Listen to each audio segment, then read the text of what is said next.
Yes, welcome to Real Talk with Ghost and Big G. I am your host, Ghost. No Big G this week. As always, I bring a special guest in the building to take his spot. And I got a good one for you this week, a brother that I've been trying to get on for quite some time. If you're not listening to his podcast, you're stupid. I'm just gonna come out and straight say, if you're not listening to his podcast, one of my favorite podcasts out there, I got OTR Mike from Off the Record Podcast joining me this week. What's up, my brother? What's up, man? Listen, it's a pleasure to be on here. We talked about this months ago. Yeah, You know what I mean? But we made it happen. We made it happen. Exactly. So I appreciate you for jumping in. And got a good episode for you guys this week. Lots of stuff to talk about. I do want to talk about, you guys had a great episode. I caught that last episode with the HBCUs, the diversity. Yeah. That's a good topic. We sparked something with that. You did. You definitely did. And I was listening to that. I was like, that's the episode I would have loved to have jumped on. Well, listen, we gonna do part 2. So okay, we'll invite you on because people, thankfully, man, and we've got a lot of feedback off of that episode, and people like, man, y'all gotta do the second one. So yeah, it'll be coming. Yeah, it was that was a home run there. But I if you don't mind, I would like to just throw a quick 2 cents. Sure. If you don't mind. So well, first, why don't you tell them about your podcast. Okay. And tell them what that episode was about before we jump into it. Okay, so I'm 1/4 of the Off the Record podcast. Man, we 4 black men that touch on all different topics from men's mental health to entanglements. So we touch on a wide range of things. We're 4 lifelong friends. We've known each other for almost 30 years, which is crazy. And we decided to put our conversations on wax, man. And that's what you got with us with Off the Record, man. Yeah, it's like I said, if you're not listening to these brothers, you're stupid. I'm just gonna keep reiterating that probably several times throughout this podcast. I said, it's the guys put out great content, they're consistent, and like I said, you get that that nice range of between topics. And I think that's what makes you guys, such a joy to listen to. But the episode, like you said, you guys had last week, you were talking about diversity and the HBCUs. So what was, I guess, from the feedback, what were you kind of getting? What was some of the feedback? So, I mean, it was honestly on both sides, man. And before we did the episode, I mean, the 4 of us all attended HBCUs.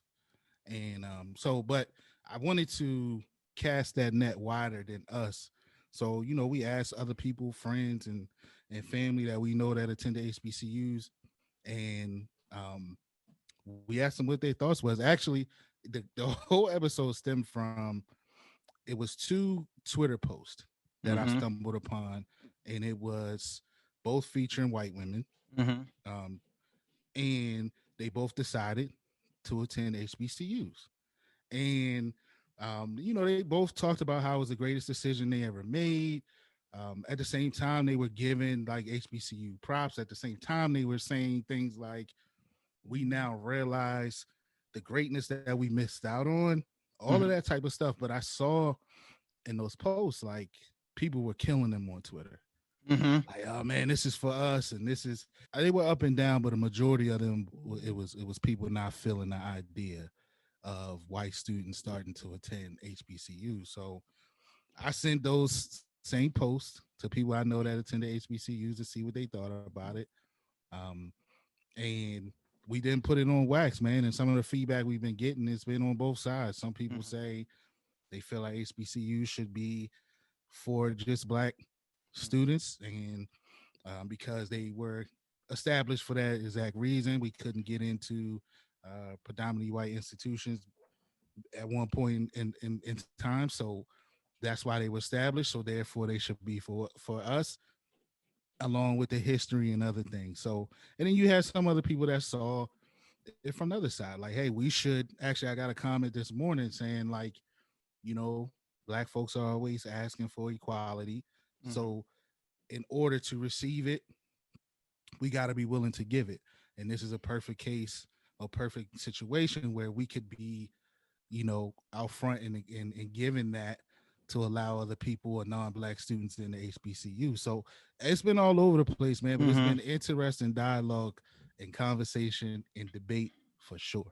Yeah, it definitely has, and I was like, that was it was a great topic, and just for me to add my 2 cents. Like I said, I didn't, if I'm not mistaken, I think you went to, was it Hampton? So Brandon Brandon. attended Hampton. Okay. I then moved down there Okay. once I visited, and I was like, Hmm. oh yeah, I gotta come down here. But Right. I went to Norfolk. Okay. Quan went to Shaw, and Quan and Alex actually went to Shaw. Okay. Yeah. Okay. So, in my situation, I thought about it, and I can see how both sides have their opinion. For me personally, is the great R. Kelly would say, I don't mind. I don't. I really don't mind, and it's because, like you made the point, if you want the equality, you want the diversity, and for me, and I got to be careful of my words. I don't want no one to run down on me. It having them also a part of the universe at the, I think one of your guys also mentioned it too as well. Just for the bottom line standpoint, Mm-hmm. Mm-hmm. could make a difference. It, A huge difference. yeah, it could make a difference, and I'm not saying it. Just because they're coming now, it makes it legitimate or whatever. I'm not saying that. I'm just saying having them a part of it, I think helps, and it also promotes, the diversity, and they get to learn about other cultures, learn about other people other than themselves, and for the overall, I think it makes for, you know overall a better world. But I understand the reason why it was created. But now I think you see a little bit more opportunities for Black people to go to some of these predominantly Yeah. white schools. So it's a mix. I think you can, I see both sides as well too. Yeah, I mean it's one of those things, right? Like you said, the bottom line, it, we have to be honest and be realistic. Like a lot we lost, especially during the pandemic, but even before this, man, we a lot of our HBCUs shut down. They did, yeah. So Mm-hmm. from the bottom line alone, it helps in that aspect. Now, I understand. Like I think it was Alex who he was hammering down the fact that he's okay with it as long as it's not taking a spot away from a black student, and I could respect that. Okay, And I didn't think it was true. Mm-hmm. and it's I see it from that point too, and it's one of those things that you know I can say that in the dialogue that we've had in the back and forth that we've had with people, no one said anything wrong. Like there hasn't been one bad comment, No, one no. thing that was wrong, like like where you like, nah, you completely off base. Like everybody made valid points. Mm-hmm. So, like you said, I can see it from both sides, and um, it's a benefit to it, of course. But like you Right. said, and like we said, we don't want our black students to lose a spot Mm-hmm. in order to bring somebody in, Right. whatever. So it's one of those things that Right. There's no wrong answer. yeah, There's it's no no wrong. wrong answer in Right. this. There's Yeah. no wrong answer. Yeah, but like I said, definitely tip my hat off to you guys. It was a great episode, and if you guys haven't checked it out yet, definitely I would suggest you do so. So, moving on, I wanted to bring you on because I wanted to talk about, we're both content creators, podcasting, networking, and just kind of get your thoughts because you've been doing this for quite some time. What would you say, a couple of years now? You So guys been in it? actually, we are a year old, man. Year old. Now Okay. Alex has been doing it for, I think he's in about 4 years. 4 years. Now. Okay. Yeah, Okay. but the rest of us, we pretty much brand new to it. Okay. Yeah. But like I said, you guys have been doing your thing in a short period of time, and we are about 2.5 years in ourselves, and just looking at the world of podcasting now, Mhm. I know just from the time period that we've gotten into it, a lot of people has jumped into the podcasting game. Yes. Now, Yes. celebrities is like, if you don't have a podcast, you're doing something. It's like, you're not doing something right. You're not doing all what you should be doing if you don't have it. I mean, everyone has one, so obviously that makes market share a lot harder. Mm-hmm. Mm-hmm. What is kind of your thoughts on podcasts and where you see it going? For you and your guys, and just the space in general. So it's interesting that you brought this up because we recorded an episode with Aaron Dante. Shout out to No Picks at the Dark, no doubt, podcast. Yep. And we were talking about this very topic and how I'm not gonna say it's corny, but it's a little like, all these celebrities jumping into it is kind of like, all right, like it seemed like it's just a new fad. It's the new trend. It's the new fad for everybody to jump in. But we also said like, maybe just 5 years ago, like people didn't even know what podcasts were. It's true. And it was one of those things like, what's that? Or I don't listen to podcasts or whatever. So the game is still fairly new, right? Which leads me to think that it still has room to grow. Even though it's becoming a little oversaturated. Yep. I do think it's opportunity in podcasting. But I'm starting to compare it or liken it to the record industry. You took the words out of my mouth. I was literally, and I'm gonna bring my point up about to say that, but I'll let you finish. I was literally just about to say that, but I'll say your point. Like man, it's starting to feel like the record industry, because now you're starting to see, mainly these celebrities getting these huge deals from, the Spotify's and all of that. And then you see people signing these contracts and you come to find out that they don't own their content. Yeah. Or they're getting a certain amount of royalty on their work. And it's like, is this selling their publishing? Yeah. It's like, is this the record industry? Is this is what they went through in Cadillac Records and all of that. Like, yeah. So, facts. I do think it's headed that route, which it scares me a little bit.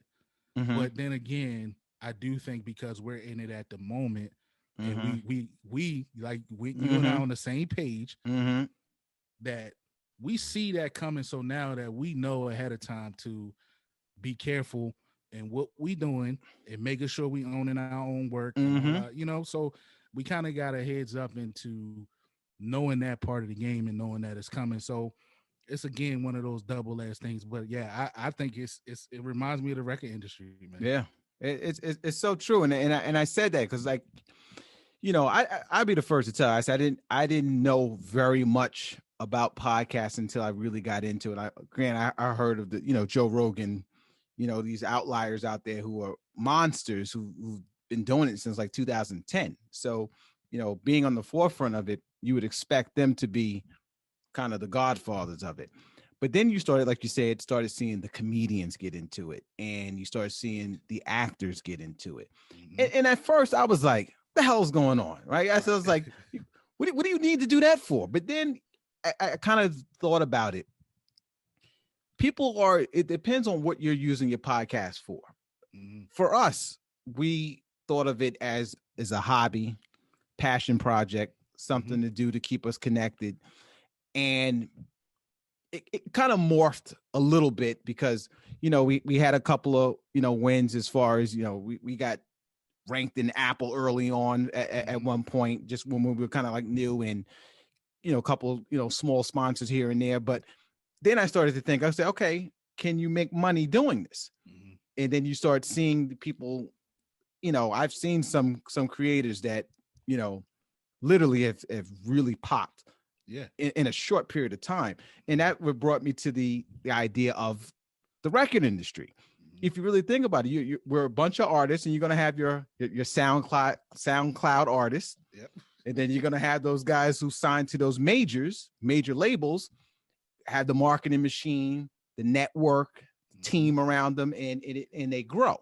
So it kind of depends on which side that you're on at the current moment. But I do think there's opportunity. It's definitely has gotten harder over the last couple of years because I don't know about you, but even from marketing aspect of it, everything is about the dollar. And I was going to get to that as far as, you know, marketing with Instagram, Twitter, Facebook ads, all that stuff. And like I said, I've only been doing it for a couple of years and I've seen how that's changed. I don't know about you, but just if you kind of look at your your data, I know for us, it's definitely more challenging than it used to be. Yeah. As far as getting views and impressions and reach and that stuff. So the game is getting harder. But for the artists that are out there, like I said, the actors and stuff, I can't hate because they're using the podcast as another part of the brand. Mm-hmm. And I think that's what a lot of people are using the podcast for is to build their brand. So like I said, it really depends on how you look at it, but it's definitely changed. So with that being said, what is kind of your idea or thoughts on the marketing aspect of it? What's some of the things that you guys are kind of doing or thinking about doing, kind of going forward to, keep the game going? So, I mean, of course, like you said, you got the social media side of it, and which can be challenging, like you said in itself. Like it's a aspect of podcasting that I think people from the outside looking in think it's a lot easier than it is. Mm-hmm. So part of that is having somebody that doesn't mind being on social media, because actually some people just don't like social That's media. true. It's true.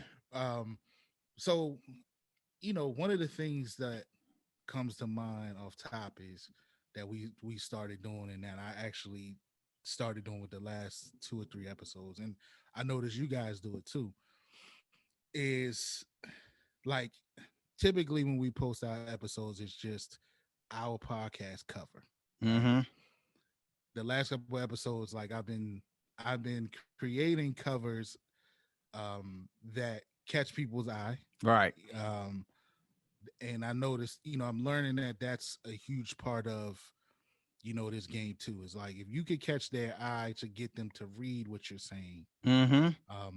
then that's a good start, Mm-hmm. because you can people may scroll, and if it's not something that typically catches their eye, then they may scroll past what it is before they even read it. So Yeah. The last 2 episodes, like before we did the HBCU episode, we dropped an episode on kissing your children. Yeah. You should be kissing your children, and it's a picture of Wiz Khalifa has Mm-hmm. surfaced of him kissing his son, and that Right. also jumped off on social media or whatever. So I used that picture, and Yeah. that drew like Smart. yeah. Yeah. So it's just finding creative ways to catch people's eye, man, at this Mm-hmm. time, and so that's what we're working on. I know I mean, we sit and we build on these things, and like, okay, what can we do different? And at the end of the day, like you said, it is a price to it. You Mm-hmm. gotta, with the ads and things like that. But it's just I guess I go back to that, man. It's just trying to find a creative way to catch people's eyes to at least read what it is the episode may be about, and I'm learning that more people are visual than I thought. Right. If I feel like the last and then with the HBCU episode I posted on the cover, it's 2 white girls. Yeah. What I mean, that attend HBCUs. Mm-hmm. And that drew people in. So it's just trying to do that, man, and be creative with it. It is. It is. And like you said, I call it, smart marketing, and going back to the record industry again.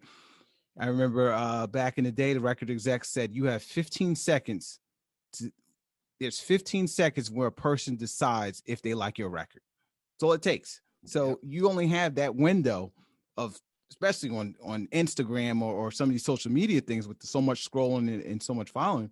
You got about 3 seconds, I think, to catch that eye, to get someone to stop scrolling or just hit like and keep going. You really got to catch their eye. So it's that's what makes you a good creator, is because you gotta constantly think of Yeah. and pivot and think of new things how to change the game. So it's challenging, but it's fun. It's Yeah, challenging. it is. It is. And it gets you, it gets those creative juices flowing, man. And Exactly. that's always a good thing. Yeah. And I say to the people who are listening and the people who are podcasters, and I don't think I'm saying anything that no one knows, but especially with like, Instagram, and this is where I noticed it is that, when you could kind of do the math, Instagram only pushes out 10% of your content. Yep. And they weren't in the beginning when I first started, they weren't doing that. So I noticed the change. I didn't really do anything differently, but it's 10%. And I look at other accounts and I see the stuff and I said, okay, that's 10%. That's 10% there. Mm-hmm. And at the end of the day, what is Instagram? They're there for the money. You pay for an ad. Oh, your content goes. It's all over the place, right? It goes. Right. So, I've been I've used ads, and it's something that, I'm probably going to consider more as far as part of a marketing budget to do that. Kind of what are your thoughts on, on ads and things like that? I think it's necessary. I think if you're going to, um, if you're serious about being in this game and you want your content to be seen by the masses, a marketing budget is absolutely needed. It's needed. Necessity. I was listening, and again, we go back to the record industry, but I Yeah. was listening to a young brother, man. I can't remember on, I can't remember on whose podcast it was, but it was an indie podcaster. Um, I'm sorry, it slipped my mind, but they Mm-hmm. had a young artist on there, and he had just started to blow on social media and things Mm-hmm. like that. And he said part of it was because he had to pay for marketing, and Yeah. that was one of his things Mm-hmm. that he suggested to all types of creators Right. is have a marketing budget because it is absolutely necessary to do. Yeah. I'll give you a perfect example.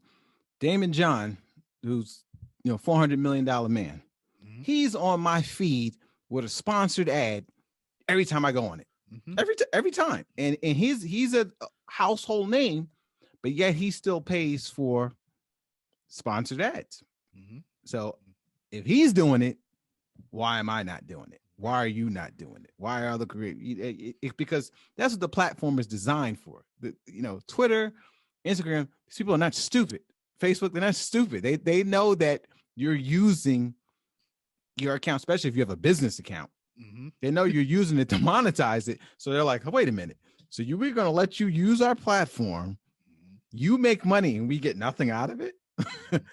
We're going to hold you a little bit of your content back. Yeah, never in today's America will you be able to do anything like that for free. It's always a cost. Yeah, there's no free. There's never, nowhere ever, it will never be anything like a free lunch. You're never going to get a free lunch. Right. So, it is what it is. You did mention something I wanted to kind of bring to your attention, but I think that's something that you guys are doing as well. You're seeing a lot in the podcast industry doing these, creating these networks. Mm-hmm. And, the one that comes to mind first is, you mentioned with the Joe Budden deal, how, he left Spotify and he basically created his own network.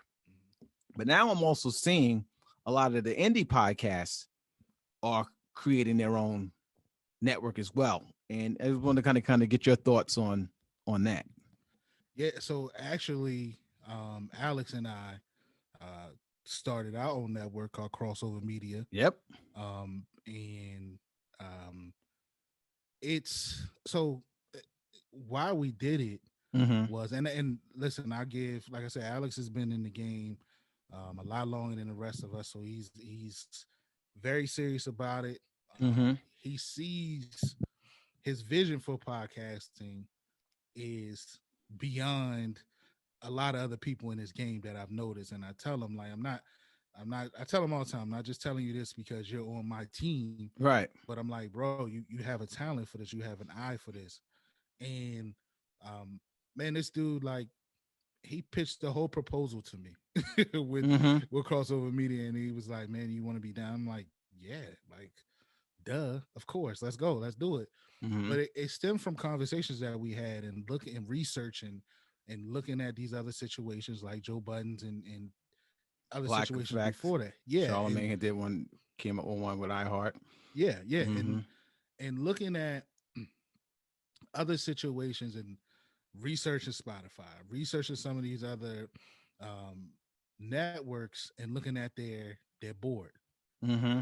And there wasn't many people that look like us on the board, so we're like, okay, that could be a problem, and from a standpoint of uh maybe not having someone on there that look like us might be keeping them from hearing, you know, podcasts that fit into our realm. You Mm-hmm. know what I mean? Mm-hmm. So, we just came up with the idea of like, listen, man, we're gonna stop asking and waiting and begging for a seat at the table. We're just gonna create our own table. Build your own table. Yep.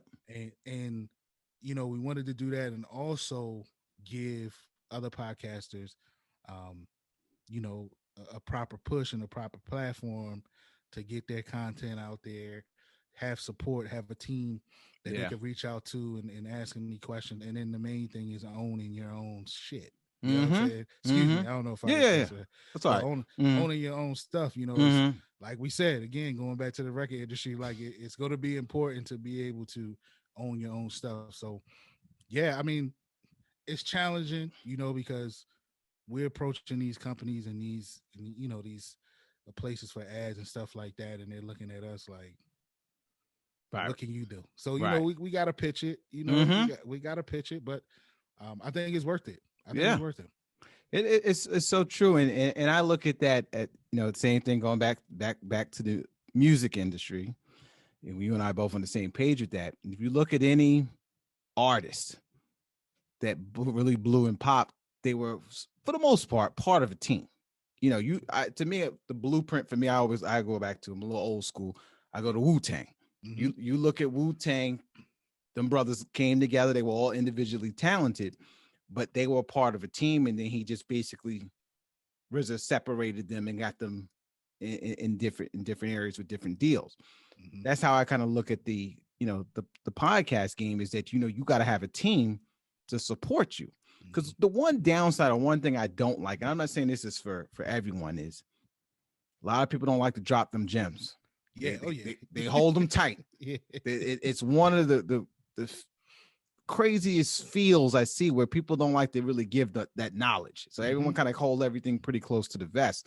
So I'd be the first one to tell you, I don't know what, if you're part of a network, I would have no idea. Let's say if someone came to me and said, hey, you know what, we want you to be a part of the network. I would have no idea what would be a fair price. What's the cost? I would have no idea, because there's nothing that I can look at that can say, hey, this is your worth, or you're being underpaid, or that's a good deal. You don't know that, but I do believe in the power of, helping each other, because I'm sure you probably get it as well too. Since I started this podcast, you know how many people, whether it's family and friends, who say, you know what, if you can do it, yeah, I can do it, right? Yep. I want to do that, and it does spark that level of interest. So me and my brother actually are thinking about starting something like that as well too, because if you can kind of come under our umbrella, learn from our mistakes and our things that we came through, exactly. and we put something together for you, then you pop, that the team wins, and then you kind of branch off to other things. So you just basically building the brand. So that's the whole idea. I think it's great, and I love when I see an indie podcast create their own, and it makes such a big difference. Yeah, and you touched on the point that is I want to reiterate on is, showing these podcasters that's coming in, or that might want to join the team, what mistakes we made so that you don't make those mistakes. And part of this again is we jumped in the game instantly. We signed with a network, and the experience was horrible. So yeah, like the first, back to the record deal, the first contract ain't really never that great. And it was, it was it was those experiences that was like, yeah, either we gonna do our own thing or we ain't doing nothing. You know what I mean? And Yeah. Yeah. so we do share that experience, with people that bought in and decided to sign on with crossover. That that it, one of the things that happened there at the place that we were signed is, first of all, we didn't feel like the support was there. So Right. the reason why we were so gung ho about signing with a network out the gate, it was like, okay, well, they got this type of following, and that's going to Mm-hmm. help us. They're gonna And push. They're gonna yeah, market and we did the all of work. the pushing. Do all the work. Yeah, and, Yeah. and so then these guys, I don't even know if they still going on, but then these guys, they like disappeared. Like nobody could get a hold of them. Mm-hmm. Nobody was getting their check or their Mm-hmm. money from merch or whatever. And then they resurface, and then it's like, oh yeah, we about to jump back in, but we sending everybody a new contract. We want you to sign a new contract, and we're changing this and we're taking this, and we were like, hell no. Yeah. We're like, no. Yeah. Yeah. Right. So yeah, I mean, that's a huge thing of this whole networking thing, and even starting your own network is those experiences, and passing that on for sure. Yeah. It makes a world of difference. But like you said, you learn from that, and you can, like you said, you can pass that experience on, and it builds for a stronger team down the road. Um, Wanted to ask you, is as far as, I guess, you know building a following, Mhm. other than, let's say, because I always worry about, let's say if Instagram, Twitter goes down, Mhm. right? What do you do? Like, what's to me, I've actually been thinking about that. I said, what's if this you trump me and say you're banned, right? What would you do to get your show? How would you market it? So So I've been kind of trying to think of that. So I was curious of what are some of the ideas you've been thinking about. I'm looking at the both of us right now. And what you got on your shirt, Yep. and what I got on my shirt. Exactly. And I typically wear something out of the house every day with us on it. Yep. If I can. Mm-hmm. And so that's one way. But I'm gonna tell you, man, when we first started off in this, and before Rona popped off, Mm-hmm. I mean, Mm-hmm. I would literally ask people like, hey, you listen to podcasts? Mm-hmm. Yeah. And I'll be like, man, look, I'll stand right here. I'll hand you my phone. You Mm-hmm. hand me your phone, and I'll plug my podcast in and check me out. And I would Mm. literally do that. And Mhm. and some people would be like, nah, and then other people would be like, all right, cool, I'll check you out. And so it would be so I feel like if we got trumped, man, and we got kicked off of social media, Mhm. it would be that again, the record label starting Yeah. them street teams. And exactly. Exactly. That's the route to do it, and you get that face to face interaction. I kind of was the same way as well, and obviously due to COVID, I don't do it much of as I used to, but hand to hand, man. Like I said, I used to Mhm. see like those kids that would stand out in front of the grocery store selling their candy bars and things like that. Because I still have, and I have a bunch of them. And for any content creators that are listening out there, you know how many people I've got as far as subscribers and downloads from business cards. Mhm. I used to, when I go to the supermarket, lady at the cashier, you get a card. Mhm. You get a card. I leave it on the front desk, pen it on the board. We did fishbowl. I would do that old school, type of marketing. Mhm. We were thinking about when we didn't get a chance to do it just because of what was going on. People don't want to touch anything anymore, which is understandable. But even the old school flyers, leaving them Yeah.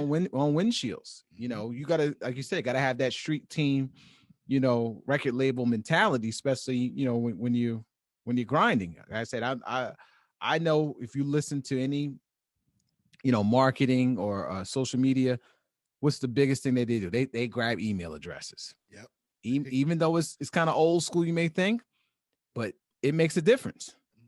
Mhm. Yeah. Grabbing emails. So I would definitely encourage people to still utilize those tactics as well too, especially if you want to kind of build up your following. Yeah, for sure, man. I mean, even we even started with like going into these local barbershops, man, and you know, asking them, hey, can you play this, or what can we do to get you to play an episode, or even we would go in and um, my cousin actually is owns a barbershop. Shout out Mm-hmm. to Supreme Cut. So we kind of went in and we pitched an idea, and this is what we were going to do before, yeah, of course, COVID, but Mm-hmm. we were going to do like live episodes inside of barbershops, Smart. and like little things like that, Yeah. and then of course, like you said, the flyers, like barbershops always have flyers. All the time. So like, man, let us get on that flyer. We'll mention your shop on our show and stuff like Mm-hmm. that. So Mm-hmm. it would really go back to that word of mouth and hand to hand, like you said, and getting it out there. But I plan on still doing that once all of this passed. I mean, Yep.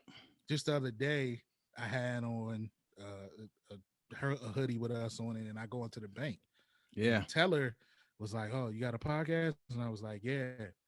And he was like, "Oh man, what's the name? I'm gonna check it out." And he was just telling me like, "Yeah, me and my buddy thinking about starting one." And I'm like, "Go Mm-hmm. for it, Yeah. go for it, man. And look us Yeah. up and holler at me if you need some help." So it helps. It actually helps talking to people and wearing your own face on your shirt and all Oh that yeah. stuff. It helps. Yeah, it does. I mean, it was so many times where I would walk into places and people would just was stare at me. Especially like I get it a lot in the supermarket. To me, people out there listening, the supermarket is your best friend because it's always going to be people there. It's always going to be crowded for the most part, and people would just sit there and they would look at my shirt. You could see them reading it.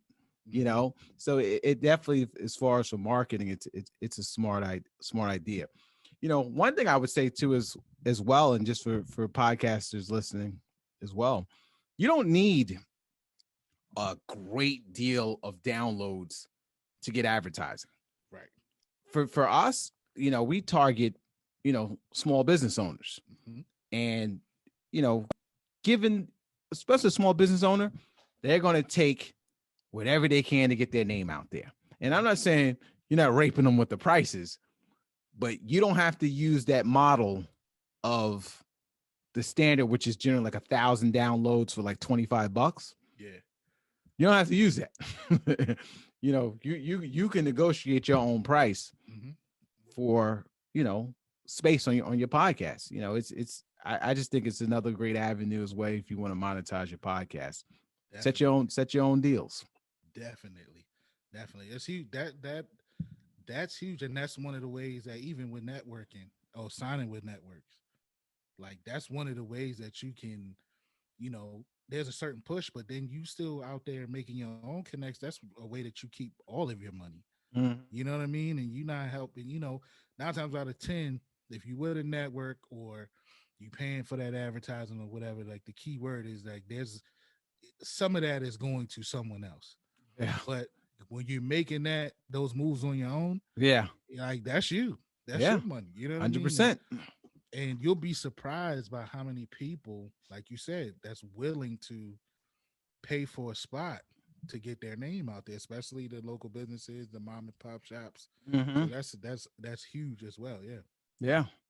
Yeah. So you guys listen out there, we dropping some gems from guys who've kind of been in this, not a whole great deal of time, but we've learned a lot in a short period of time. For sure. We're seasoned.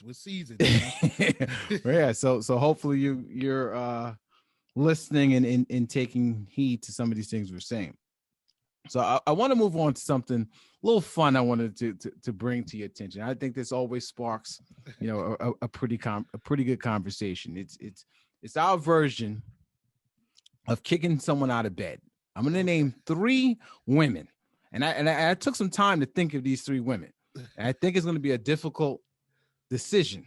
Okay. So my 3 women I picked, who would you kick out of bed?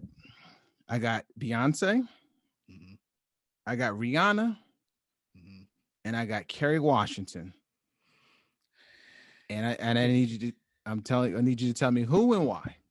I'm kicking Kerry Washington out. Oh, come on. Kerry gotta go, man. Kerry Washington gotta go? I like Kerry, but she gotta go. Why her of those 3? Why Kerry? Okay, so Carrie gotta go because, like, of the three. Now I'm Of the just three. saying, of the three compared to the three, Mm-hmm. she has like the I don't even know if she's a parent or not, but she has like the mom vibe of the three. The other two got that sexiness going on that is like, if I got a chance with those two, like I can't pass this up in that in this situation. So that's kind of what I think. Like I kind of look at her, I kind of look at Carrie as like the, and there's nothing wrong with older women. Don't get me wrong. All right. But compared to the other two, it seemed like Carrie would be like, all right, man, look, hurry up. Let's get this over with. Look, I am not going to let you disrespect my woman Carrie on this podcast. Carrie is she when you think of her, you think of class. You you Of you course. you think of a quality woman. For me, I'm going Rihanna. Rihanna gotta go. Why Rihanna? Rihanna to me seems like the type that would steal my wallet. That's, that's the vibe I get from her. Like I go to the bathroom and she'll steal my wallet. It is rich as she is, but she just gives me that vibe or something. Like I like she would leave my house, something's missing. I don't know what it is, but she gives me that vibe. For Carrie, I feel safe. I don't feel like that. Beyonce, I feel the same vibe. But the Rihanna, she comes off as thievish. If that makes any sense. Like one that are still and don't have to steal. It don't have to steal, but she looked like she would just steal just for the hell of it. You know what? She, You put it like that. I can see that. I can see how you got that vibe. yeah, right. And I feel like she would be the one to steal it, but let you know, like kind of like Mm-hmm. not even really try to hide it. Exactly. Like, yeah, I stole it and what? Right. Right. So for me, I was like, I gotta sleep with one eye open and one eye closed. With her, she gonna have to get out quick. That's just me. I don't know if the people out there listening get that same vibe, but that's I wanted to kind of get your thing. But I get your thing. Carrie does give that momish vibe. Yeah. But There's nothing wrong with moms. But it's nothing at all. But I think I'd rather take the mom than you take my money. and that, when you put it that way, I can totally. You can see my point. You can see my point. Okay. One last thing I want to rap to you about before we get out of here. This is a question. It's gonna be a doozy. You're gonna have to really think about this, right? You're a hip hop fan, right? Yep. Okay. I'm gonna ask you, who is the best rapper of all time? And I'm saying you can go back. I'm not sure how old you are, but if you want to go back to the 70s, Melly Mel, you want to go back to that era, or you can go to the recent little Uzi Vertical or whatever the hell his name is, Polaroid Black, whatever these kids' names are. If you want to go there, anywhere between those ranges, from the beginning to current, who is the number one rapper of all time? It's not even much thought, man. Oh, really? You got to answer that fast? You ain't gonna even process this. You ain't gonna think about this. No. You ain't gonna think about your parameters. I do know it's not any of the little Uzis or none of them. I do know it's Polaroid Black. It's not him. Not that. It's easy. It's easy for me. It's Jay-Z, man. Jay-Z. Jay-Z, in my book, is the best rapper ever. You know what? I would have to say you are 100% wrong. You're 100% wrong. And I'm going to tell you why. Well, first, why don't you tell me why is it Jay-Z? Because we could have different parameters. Why is it Jay-Z? I mean, I just feel like from top to bottom, he checks all the boxes. So it's like what's the how can I compare this to? So, okay, it's like it's part of the reason why people say like Michael Jordan is the greatest athlete ever, Right. right? Part of the reason they say that about MJ is because not only was he a beast on the court, but off the court he changed the game for athletes with That's the true. Okay. endorsement deals, Mm-hmm. the Nike, the McDonald's, and all of that, starting out of the gate, getting those big deals. And so he wrote or he created a blueprint, right, for other athletes that came after him to follow. Right. I feel like Jay-Z, and I know some people might feel like Jay-Z might not be like, let's say, the best lyrical out there, which I think he is. Oh yeah. I mean, I don't think you'll get too many people to argue about that. Right. But for his impact Mm-hmm. on the game, and like I said, creating that path for a lot of these rappers, like the Lil Uzi Verticals, Mm-hmm. and the Polar Black. Polaroid Yeah. Black, yeah, those guys. These guys are coming out the gate with money because of some of these steps and paths that Jay-Z has set for rappers that come after him. I mean, look how many people uh he's quote unquote kind of saved in this game. The Little Waynes and stuff Yeah. like that, who should Yeah. be well off financially. Mm-hmm. He had to step in and help with that. So Yeah. I do I look at the whole picture with Jay-Z. Not only is he a great artist and creates good music, That's for the culture. he's his impact outside of the game, Mm-hmm. I feel like, is Michael Jordan like. Right. Yeah. And you know what? Those are all valid points.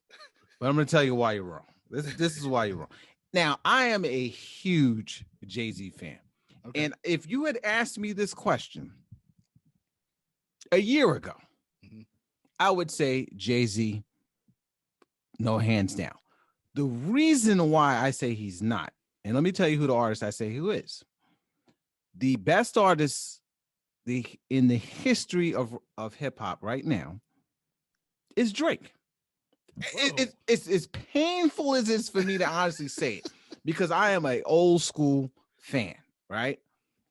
I have to give it to him for a couple of reasons.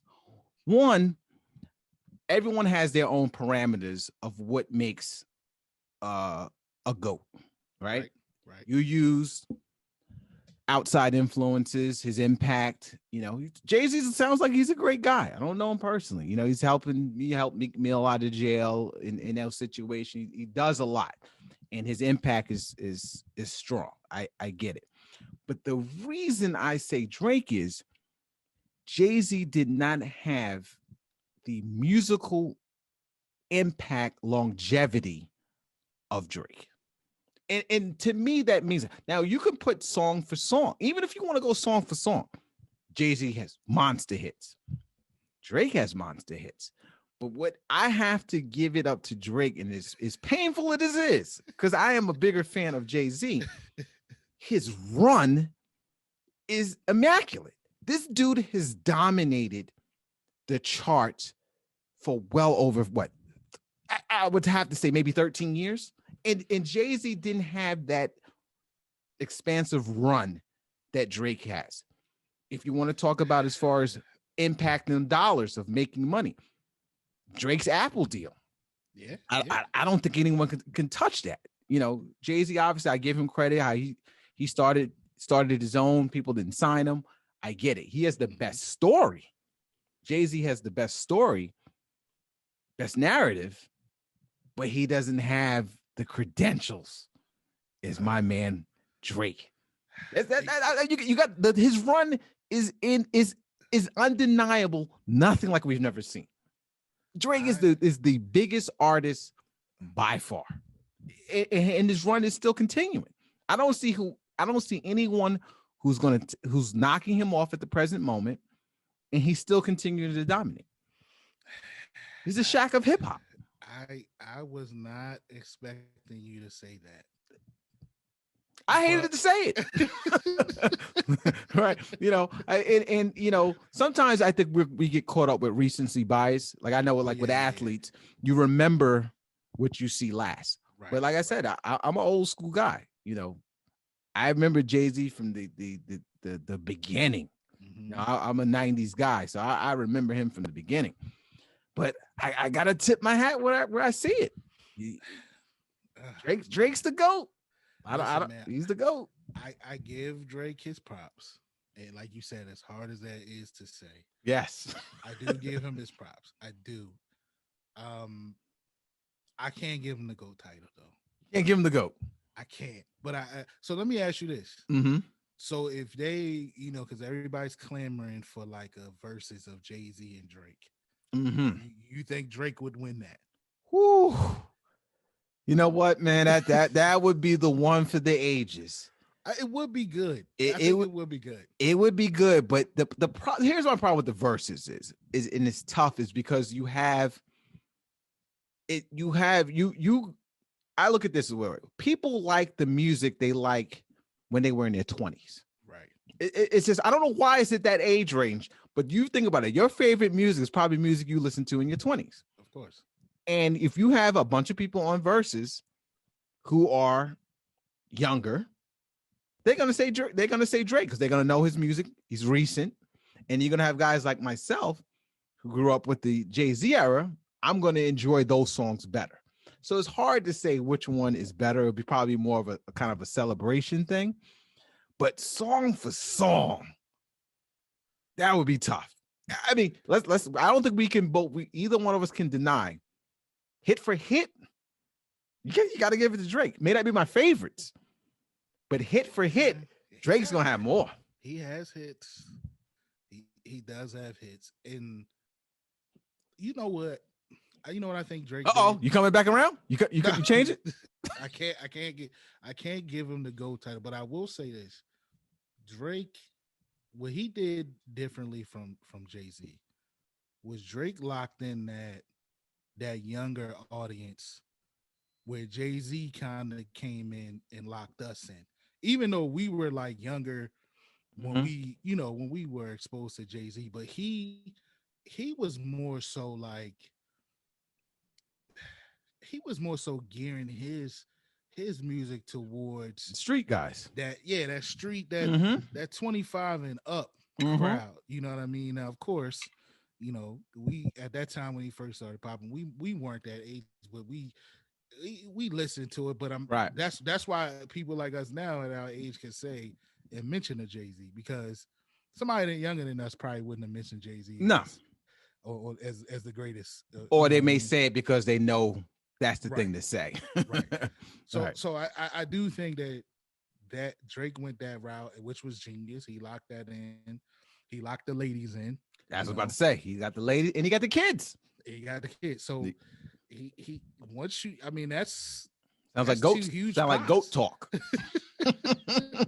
That's two huge pots. Yeah. Of whatever you want to call gumbo right there. That he locked down, but I can't do it, man. Yeah. I can't. I did it, man. I had to actually fix my mouth and say it as painfully as it is, but I gotta tip my hat where it see fit. I respect that, and I do respect Drake and what he's done.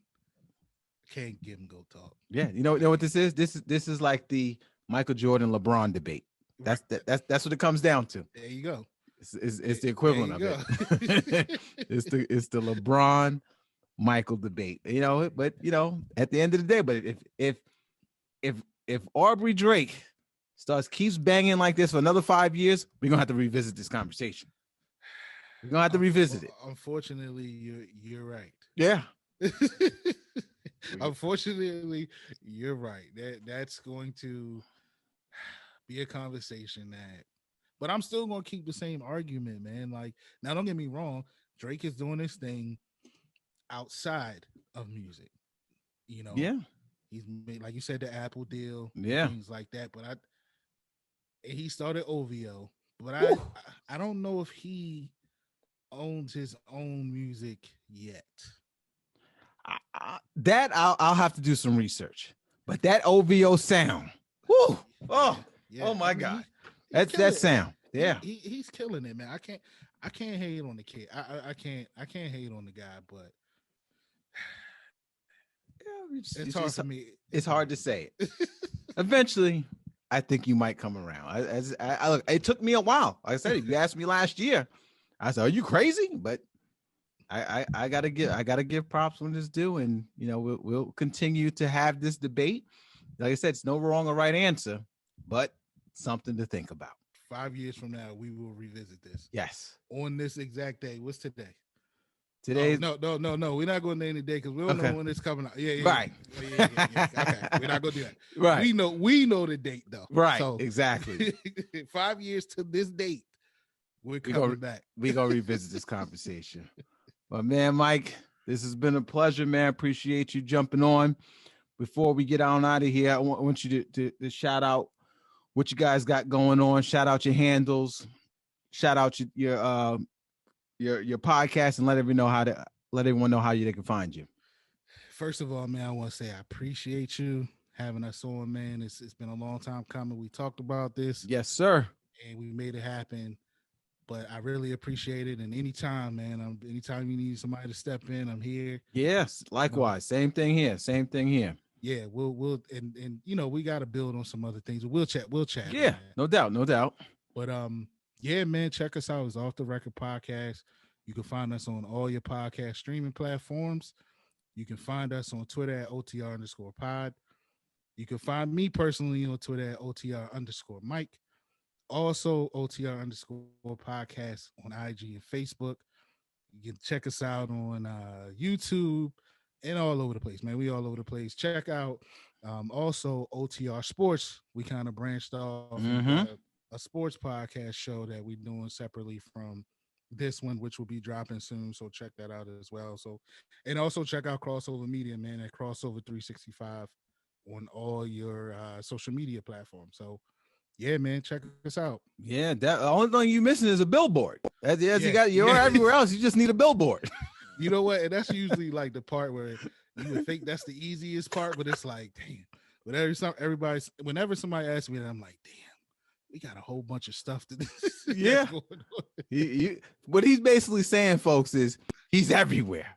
You're just gonna put it that way. I'm everywhere. We everywhere, man. We everywhere. Please check us out. Yeah, so yeah, definitely. I appreciate you, brother. Like I said, anytime you need me, we definitely build together, support each other. And we're gonna keep this going. We're gonna revisit that argument for sure. That debate in 5 years. For sure. No question. No doubt. Yeah. So that's our episode for this week, folks. We out. We see you next week.